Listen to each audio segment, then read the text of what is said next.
அடுத்து நம்ம பார்க்க போகிற டாபிக் வந்து ட்ரேட் பிளாக்ஸ், அதாவது பன்னாட்டு வணிக தொகுதிகள் அல்லது பன்னாட்டு வர்த்தக தொகுதிகள். ஸோ இது லாஸ்ட் கிளாஸில் பார்த்தீங்க அப்படின்னா what are the functions of WTO பார்த்தோம். அதுக்கப்புறம் பார்த்தீங்கன்னா சார்க் பற்றி கொஞ்சம் பார்த்தோம். சரியா? ஸோ அடுத்து இந்தியா சம்மந்தப்பட்ட விஷயமும் இதில் இருக்குது. ஸோ அது பார்க்கலாம். நம்ம முதல்ல ட்ரேட் பிளாக்ஸ் பற்றி பார்க்கலாம், அதாவது வணிக தொகுதிகள். ஸோ ட்ரேட் பிளாக்ஸ் அப்படின்னா பன்னாட்டு வணிக தொகுதிகள் அல்லது வர்த்தக தொகுதிகள் அப்படின்னு அர்த்தம். லாஸ்ட் கிளாஸில் நம்ம என்ன பார்த்தோம்னு நான் சொன்னேன், WTO பற்றி பார்த்தோம், அடுத்து சார்க் பற்றி பார்த்தோம். இன்னும் இந்தியா WTO இதெல்லாம் பார்க்க வேண்டியது இருக்குது, அது நம்ம எடுக்கலாம். ஃபஸ்ட்டு பார்ப்போம். WTOன்னா பேங்க்கு, இந்த மாதிரியான விஷயங்களை பார்த்தோம். இப்போ நம்ம ட்ரேட் பிளாக்ஸ் அப்படிங்கிறத பற்றி டிஸ்கஸ் பண்ணலாம், அதாவது வணிக தொகுதிகள்னால் என்னென்னு பார்க்கலாம். Some countries creates a business opportunities for themselves by integrating their economies in order to avoid unnecessary competition among them. Trade blocks cover different kinds of arrangements between or among countries or for mutual benefits. அதாவது trade blocks அப்படின்னா சில நாடுகள் வணிகத்தில் போட்டியை தவிர்ப்பதற்காக பிற நாட்டு பொருளாதாரத்தோட தங்களை இணைத்துக் கொள்கிறது தான் ட்ரேட் பிளாக்ஸ். தங்களுக்குள்ளே இருக்கக்கூடிய பல வணிக தடைகளை நீக்கிறதுக்காகவும் நிறைய பிரச்சனைகளை அவாய்ட் பண்ணுறதுக்காகவும் ஒரு நாடு இன்னொரு நாடு பொருளாதாரத்தை என்ன செய்யணும்னா ஜாயின் பண்ணி ஒரு புதிய ஒப்பந்தங்களை ஏற்படுத்தி கொள்வது. ஸோ இப்படி பண்ணுறதுனால என்ன ஆகும் அப்படின்னா அவங்களுக்குள்ள ஒரு மியூச்சுவல் அண்டர்ஸ்டாண்டிங் இருக்கும். சரியா? ஸோ அப்படி இருக்கிறதுக்கு இது ரொம்ப ஹெல்ப்பாக இருக்குது. இதனால் பிஸ்னஸாக இருக்கட்டும், அதாவது ட்ரேட் ஆகட்டும், இன்னும் வேறு எதுவும் நிறைய ப்ராப்ளம் ரைஸ் ஆகாமல் இருக்கிறதுக்கு இது ஒரு ஹெல்ப்பாக இருக்குது. சரியா? ஸோ இதில் எதெல்லாம் economic integrative takes them form of free trade area, customs union, அதாவது தடையற்ற வாணிப பகுதின்னு சொல்கிறாங்க. கஸ்டம்ஸ் யூனியன் பொருளாதார ஒன்றியம்னு சொல்லுவாங்க. காமன் மார்க்கெட், அதாவது பொது சந்தை. நெக்ஸ்ட் எக்கனாமிக் யூனியன் பொருளாதார ஒருங்கிணைப்பு அப்படின்னு சொல்லக்கூடிய 4 பார்ட்டை வந்து இது கொண்டிருக்கு, இதில் இருக்குது அப்படின்னு சொல்கிறாங்க. ஃபர்ஸ்ட்டு ஃப்ரீ ட்ரேட் ஏரியானா தடையற்ற வாணிப பகுதி. சரியா? அதாவது இதில் பல நாடுகள் ஒன்றாக இணைந்து ஒப்பந்தம் பண்ணிக்கிறாங்க இல்லையா? ஸோ அப்படி ஒப்பந்தமாக சைன் பண்ணுவாங்க. ஸோ அந்த நாடுகள் எல்லாம் ஒரே மண்டலமாக கருதப்பட்டு அவங்களுக்குள்ள என்ன கிடையாது, ஃப்ரீ ட்ரேட், எந்த விட ரெஸ்ட்ரிக்ஷனும் கிடையாது. அது சரியா? அடுத்து ட்ரேட் பேரியர்ஸ் எதுவும் கிடையாது அப்படின்னாங்க. ட்ரேட் பேரியர்ஸ் அப்படின்னா இப்போது சீனா இந்தியா இருக்குது அப்படின்னு வச்சுக்கோவேன். ஸோ ட்ரேடு பேரியர்ஸ் அப்படின்னா வாணிப தடைன்னு அர்த்தம். ஸோ இந்தியாவில் சைனாவோட பொருள் எதையுமே விற்பனை செய்யக்கூடாது அப்படின்னு தடையை விதிச்சாங்க இல்லையா இப்போ ரீசெண்டாக. ஸோ இதுக்கு பேர் தான் ட்ரேட் பேரியர்னு அர்த்தம். ஸோ இந்த மாதிரி நம்மளோட எனிமீஸ் கண்ட்ரிஸோட இந்தியா வந்து நிறைய வந்து பேரியர் வந்து விதிச்சிருக்கு. சரியா? இந்தியாவுக்குள்ளே அவங்களோட ப்ராடக்ட் எதையுமே வந்து என்ன செய்யக்கூடாது, சேல் பண்ணக்கூடாது அப்படிங்கிறத சொல்கிறதுக்கு பேர் தான் வாணிப தடை அப்படின்னு சொல்கிறோம். ஸோ அப்போ அந்த நாடுகளுக்குடைய வாணிப தடை விதித்தோம் அப்படின்னா அந்த நாட்டினுடைய பொருளும் விற்பனை செய்யாமல் தேக்கமடையும். இது ஒரு மிகப்பெரிய இழப்பீட்டை அந்த நாடுகளுக்கு ஏற்படுத்தணும் அப்படிங்கிறது தான் என்னுடைய நோக்கம். ஸோ இந்த மாதிரியான ஒரு ஒப்பந்தம் செஞ்சுக்கிட்டாங்க இல்லையா, ஒப்பந்தம் செஞ்சுட்ட நாடுகளுக்குடைய தடையற்ற வாணிபம் இருக்கும். சரியா? இது வந்து ஃப்ரீ ட்ரேட் ஏரியா. நெக்ஸ்ட் பார்த்தீங்கன்னா கஸ்டம்ஸ் யூனியன். இப்போ கஸ்டம்ஸ் யூனியன் அப்படின்னா சுங்கவரி யூனியன். உறுப்பு நாடுகளாக இருக்குது பற்றியா அந்த ட்ரேடு பிளாக்ல எந்தெந்த நாடுகள், 5 நாடுகள் இப்போ உறுப்பினர் நாடுகளாக இருக்காங்கன்னு வச்சுக்கோ. அந்த 5 நாடுகளுக்கு இடையிலையும் வரி விதிப்பு இருக்காது. இங்கேருந்து நம்ம என்ன வேணாலும் எக்ஸ்போர்ட் பண்ணலாம், இம்போர்ட் பண்ணலாம். இந்த சம் கண்ட்ரீஸ்குள்ளே 5 நாடாக இருக்கலாம், அது 10 நாடாக இருக்கலாம், இல்லை 2 நாடாக கூட இருக்கலாம். இந்த நாடுகளுக்கு இடையில் என்ன இருக்காது, கஸ்டம்ஸ் இருக்காது. அதாவது சுங்க வரி, மற்ற வரி அப்படின்னு சொல்லக்கூடிய எந்த வரியும் இருக்காது. ஆனால் உறுப்பினர் இல்லாத நாடுகள் மேலே என்ன இருக்கும் அப்படின்னா வரி விதிப்பு இருக்கும். That is called customs union. Next common market. Common market. It is established through trade pacts, a group formed by countries within a geographical area. ஒரு குறிப்பிட்ட நாடில் ஒரு குறிப்பிட்ட பகுதிகளில் வந்து தடையற்ற வாணிபத்தை வந்து ஏற்றுக்கொள்ளும். சரியா? To promote duty free trade and free movement of labour and capital. அதாவது உற்பத்தி காரணிகள் ஈஸியாக இடம்பெறக்கூடிய வாய்ப்பு இங்கே இருக்குது அப்படின்னு சொல்கிறாங்க. நெக்ஸ்ட் அண்ட் எக்கனாமிக் யூனியன் அப்படின்னா என்னென்னா, economic union is composed as the common market with the customs union. அதாவது காமன் மார்க்கெட்டும் கஸ்டம்ஸ் யூனியனும் ஒன்று சேர்ந்தது இந்த எக்கனாமிக் யூனியன் அப்படின்றாங்க.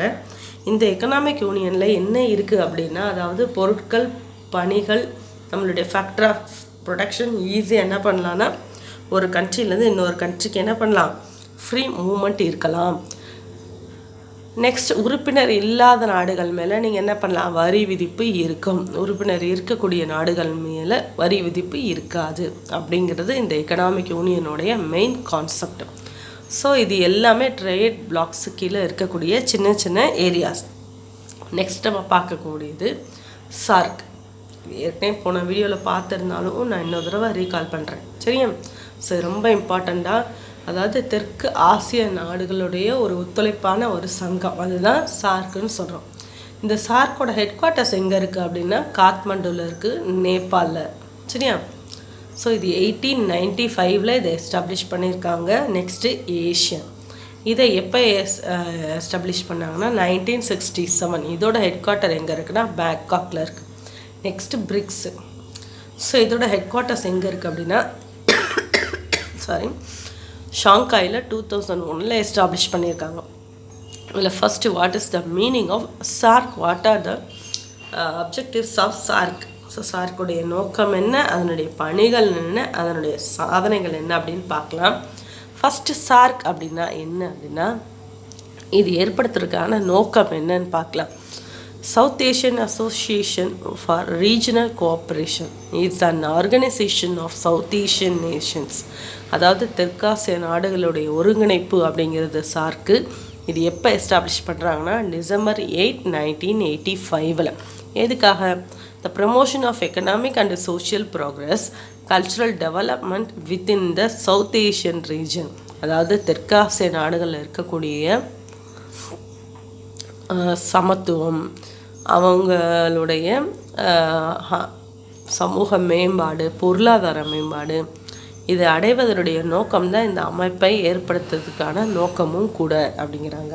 நெக்ஸ்ட்டு, இதனுடைய மெயின் எய்ம் என்னென்னா ஃப்ரெண்ட்ஷிப் அண்ட் கோஆப்ரேஷன் அப்படின்னு சொல்கிறாங்க. அதாவது முன்னேற்றம் அடைஞ்சிட்டு இருக்கக்கூடிய நாடுகளுடைய சில நட்புறவுகளை வச்சுக்கொள்கிறது தான் இதோடைய முக்கியமான நோக்கம்.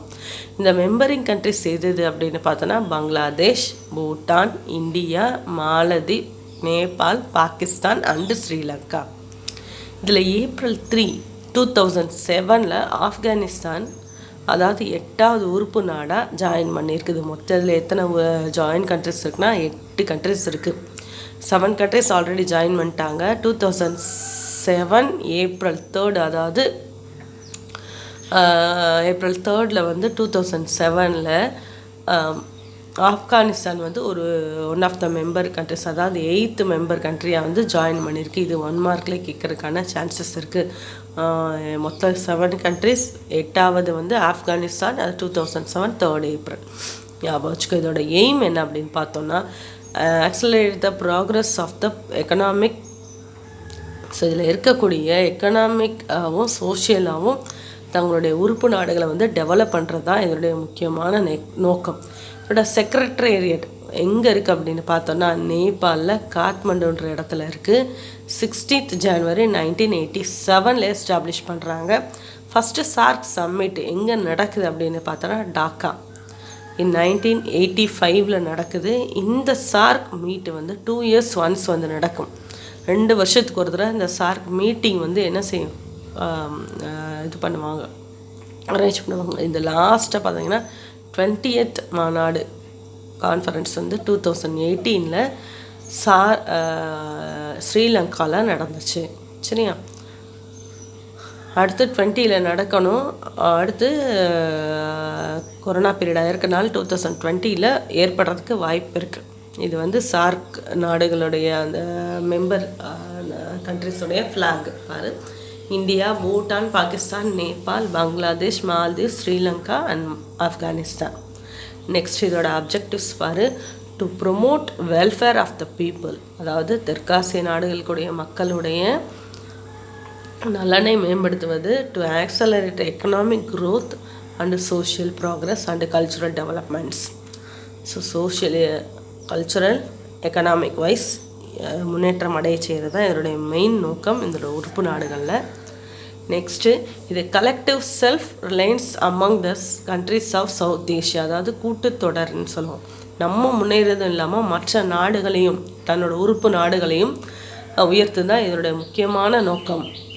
அடுத்து இது மியூச்சுவல் ட்ரஸ்ட் இருக்கும், அண்டர்ஸ்டாண்டிங் இருக்கும், அதாவது நம்பிக்கை அதிகமாக இருக்கும். டு ப்ரொமோட் ஆக்டிவ் கொலாபரேஷன், அதாவது ஒத்துழைப்பு அதிகமாக இருக்கும். மியூச்சுவல் அசிஸ்டன்ஸ் இருக்கும்.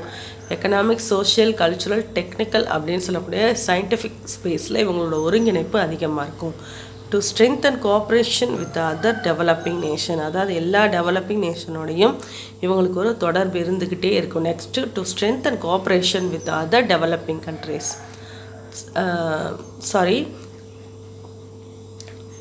இன்டர்நேஷ்னல் ஃபார்மில், அதாவது பன்னாட்டு ஒருங்கிணைப்பு மேலே இவங்களுக்கு என்ன இருக்கும் அப்படின்னா ஒரு அக்கறை இருந்துக்கிட்டே இருக்கும். நெக்ஸ்ட்டு பார்த்திங்கன்னா to cooperate with international and regional organisation with similar AIIMS and purpose. So ஒரே நோக்கத்தோடைய செயல்படக்கூடிய உலக நாடுகளுடைய ஒத்துழைப்பு அதிகமாக இருக்கும். இது எல்லாமே இவங்களுடைய அப்ஜெக்டிவ்ஸ் தான். ஸோ உறுப்பு நாடுகளை டெவலப் பண்ணுறதுனால அதனுடைய முக்கியமான நோக்கம். சரியா, so next functions of SAARC, இதனுடைய பணிகள் என்ன அப்படின்னு பார்த்தோன்னா maintenance of cooperation in the ரீஜனில் கோஆப்ரேஷனை ஒத்துழைப்பை வந்து மெயின்டைன் பண்ணுறது. Next prevention of common problem associated with the membering nation, நாடுகள்கிட்ட இருக்கக்கூடிய காமனான ப்ராப்ளம்ஸை வந்து சால்வ் பண்ணி வைக்கிறது. Next relationship of the membering nation, அதாவது இவங்களோட ஸ்ட்ராங் ரிலேஷன்ஷிப்பை எப்பயுமே வச்சுருக்கிறது. ஒரு நாட்டிலேருந்து இன்னொரு நாடு வாணிப தடை, பொருளாதார தடை, இது எல்லாமே இங்கே இருக்காது. இதை மேனேஜ் பண்ணுறது மிக முக்கியமான ஃபங்க்ஷன். அடுத்து ரிமூவ் த பாவர்ட்டி, வறுமையை ஒழிக்கிறதுக்கான 8 மெம்பரிங் நேஷன்லேயும் வறுமை இருக்கக்கூடாது அப்படிங்கிறதுல ரொம்ப ஸ்ட்ராங்காக இருக்காங்க. ஸோ அதுக்காக நிறைய ப்ரோக்ராம்ஸை வந்து இம்ப்ளிமெண்ட் பண்ணுறது என்னுடைய முக்கியமான நோக்கம். அடுத்தது last one prevention of terrorism, தீவிரவாத ஒழிப்பு இருக்கணும். பயங்கரவாத செயல்பாடுகள் தடுக்கிறது என்னுடைய மிகப்பெரிய நோக்கம்னு சொல்கிறாங்க. Next what are the achievements of SAARC. Achievements என்னென்னா இந்த CFPTA, அதாவது ட்ரேட் அக்ரிமெண்ட்டுனால வரி விதிப்பு என்ன ஆகிருக்குது அப்படின்னு பார்த்தோன்னா வரி விதிப்பு குறைஞ்சிருக்கு. அதாவது ரிடக்ஷன் ஆஃப் டேரிஃப் அண்ட் நான் டேரிஃப் பேரியர்ஸ் ஆன் இம்போர்ட், அதாவது இறக்குமதிக்கும் ஏற்றுமதிக்கும் வரி விதிப்பு குறைப்பது இதனுடைய முக்கிய தீர்மானமாக சொல்கிறாங்க. எதில் அப்படின்னா மெம்பரிங் நேஷனுக்குள்ளே, மற்ற நாடுகளுக்கு கூட கிடையாது, மெம்பரிங் நேஷனுக்கு. சரியா, ஏற்றுமதி இறக்குமதி வரியை குறைப்பது இதோட பெரிய அச்சீவ்மெண்ட்டு. அடுத்தது பார்த்திங்கன்னா டெக்னிக்கல் கமிட்டிஸ், அதாவது agriculture, communication, education, health, population, rural development, science and technology, tourism, இது எல்லாத்தையும் இம்ப்ரூவ்மெண்ட் பண்ணது. இது எல்லாத்துக்கும் இம்ப்ரூவ் பண்ணுறதுக்கான தனியாக குழுக்கள், கமிட்டிஸ் அமைச்சு இது எல்லா சைடும் இம்ப்ரூவ்மெண்ட் பண்ணுறது. எக்கனாமிக் கோஆப்ரேஷன் பண்ணது சார்கோனுடைய முக்கியமான அச்சீவ்மெண்ட். அடுத்தது to establish 3 tier mechanism of exchanging information for poverty programmes, 3 அடுக்குமுறைன்னு சொல்கிறக்கூடிய அடுக்குமுறையை பயன்படுத்தி வறுமையை ஒழிச்சது. அடுத்தது அக்ரிகல்ச்சர் இன்ஃபர்மேஷன், அதாவது 1988 சென்ட்ரல் இன்ஃபர்மேஷன் இன்ஸ்டியூட் மூலமாக விவசாயம் சம்மந்தமான நிறைய ப்ராப்ளம்ஸை வந்து தீர்த்து வச்சது. அதாவது fisheries, forestry, agriculture programme, resource, இதெல்லாம் எக்ஸாம்பிளாக சொல்ல இதில் உள்ள ப்ராப்ளத்தை சால்வ் பண்ண இதனுடைய முக்கியமான இது ஃபங்க்ஷன். அடுத்து 5th ஒன்று ஹியூமன் டெவலப்மெண்ட்டிங் இன்ஃப்ராஸ்ட்ரக்சர் டெவலப்மெண்ட்டை இம்ப்ரூவ் பண்ணுறது என்னுடைய முக்கியமான நோக்கம் அப்படின்னு சொல்லியிருக்காங்க. இது எல்லாத்தையும் வந்து இந்தியாவுக்கும் இது பொருந்தும். சரியா, இது இந்தியாவுடைய ஒரு முக்கியமான உறுப்பு நாடு. இந்த சார்க்கில் இந்தியாவும் ஒரு முக்கியமான உறுப்பு நாடு. இதனுடைய எல்லா செயல்பாடுகளும் இந்தியாவுக்கும் பொருந்தும். அது மட்டும் இல்லாமல் அந்த 8 உறுப்பு நாடுகளுக்கும் இது பொருந்தும்.